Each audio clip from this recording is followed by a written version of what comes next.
10kii July 2001 waxaa booliska magaalada Sydney wadanka Australia soo galay koolkaasoo soo wacay wiil magaciisa ku sheegay Seif waxa uu sheegay inuu saaxiibkii ku maqnaa laakiin isla markii uu guriga yimi uu ku arkay arrin fajacle arrinkaa waxaa ka mid ahaa inuu ku arkay waraaqo gidaarada ku dhegsan oo lagu caayayo laguna cunsuradaynayo dadka Eeshiyaanka ah ee ku nool wadankaas Australia khaasatan magaalada Sydney iyada oo ay ku abuurtay baqdin dadkii dariska ahaa ee magaalada deganaa.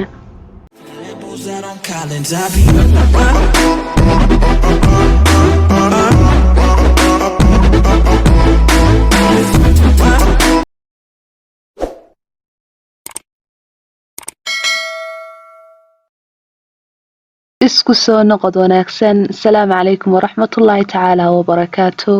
reerka kooban 4 qof asalkoodu ka soo jeeda wadanka Philippines ayaa 1990 waxay u soo guureen wadanka Australia khaasatan magaalada Sydney.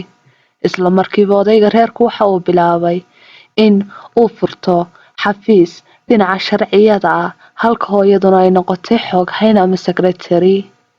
waxay dhaleen reerkani 2 caruur ah. wiilka waxa la dhahaa Seif halka gabadhana la yiraahdo Claydin. wiilka galina waxa uu ka shaqayn jiray xafiiska aabihii galinka kalena waxa uu dhigan jiray iskuulka.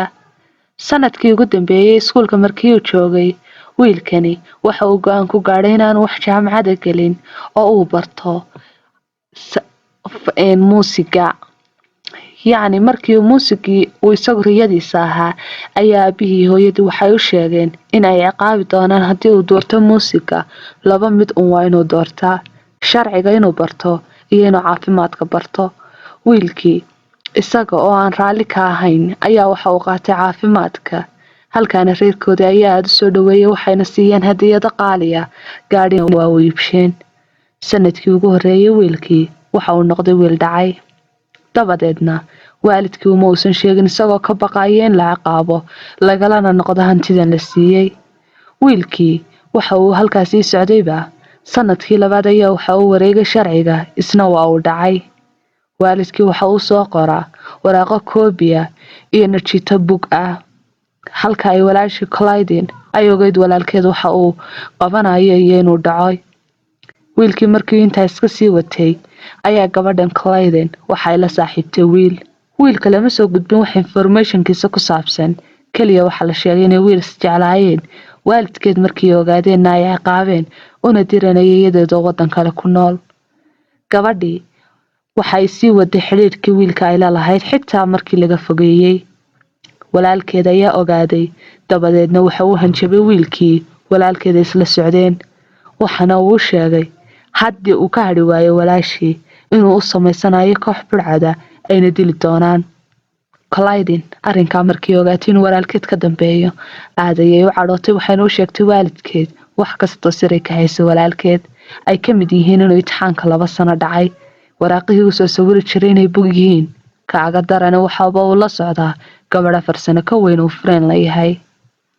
waalidkii markii intaa ogaadeen aad ayay u cadhoodeen waxayna yiraahdeen haddii aad gabadhan ka hadhi weydid iska daa inaan wax ku siinay xitaa dhaxalkayga xukuma yeelanaysid. dabadeedna wiilkii gabadhii waa ka hadhay isagoo aad u cadhaysan. wax waliba waxay isbedeleen 2001 July 10keedii. habeenkan Seif waxa uu aaday saaxiibkii markii guriga soo noqdayna waxa uu yimi meydka hooyadii aabihii iyo walaashii. dabadeedna booliska ayuu wacay. intaa waxa dheeraa inuu ugu yimi waraaqo ku dhagsan gidaarka taas oo lagu caayayo laguna cunsuradaynayo dadka Aasiyaanka ee ku nool wadankaas Australia khaasatan magaalada Sydney iyadoo ay cabsi ku abuurtay dadkii ku noolaa dariskooda ee ka soo guuray wadankaasi ama qaaradda Asia wadamadiisa kala duwan. dabadeedna wiilkii waxa qaaday booliskii isagoo noqday qofkii ugu horreeyay looga shakiyay. dabadeedna saaxiibkii ayaa waxa uu sheegay in wiilkani uu la socday saacadihii reerkooda la dilay sidaasina waxa lagu waayay wax daliila.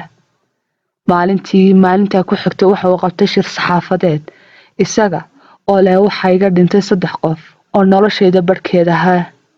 aabbahay oo ahaa halyeyga reerka hooyaday oo ahayd wadnihii reerka iyo walaashay oo ahayd farxaddii guriga. laakiin wax naxdina kama aysan muuqan. wuxuu nooga sheekaynayay si caadi ah, taas oo shaki ku abuurtay booliskii, iyaga oo mamnuuc ka saaray inuu isticmaalo wax hantiyo reerkoodu leeyihiin. reerkana waxay ahaayeen reer tijaara. akoonadooda waxaa ku jira lacag lagu qiyaasay ilaa 10 milyan oo dollar. dabadeedna wiilkan maalin maalmaha ka mid isaga markii sanad ka soo wareegto wax daliila la waayay, isagoo wadada dheeg socdo dukaan galaya ayaa booliska la soo wacay. waxaana loo sheegay in wiilkan la afduubay. booliskii markii meesha yimaadeen waxay arkeen wiilkii oo miyir doorsoon oo wadada dheegeeda yaala. waxa ayna weydiiyeen maxaa kugu dhacay. wuxuu yidhi dukaankan ayaan sii galayay, dabadeedna waxay iga daba yiminin, waana sidaa ayaana laygu afduubay. booliska markay isla intaa heleen, wiilkan waxa uu noqday dambiile, waxaana lagu soo eedeeyay dilkii reerkiisa. waxa la sheegay walaashii in loogu hordilay, dabadeed madaxa looga dhuftay budh lana eejiyey, halkaa oo aabihii iyo hooyadii oo suuqa ku maqan uu istaagay guriga xaggiisa sare. markii ay soo galeen uu dilay. wiilkan ayaa sidaa dambiile ku noqday. wiilkan waxa kaloo la sheegay xanuun been ah inuu qabo.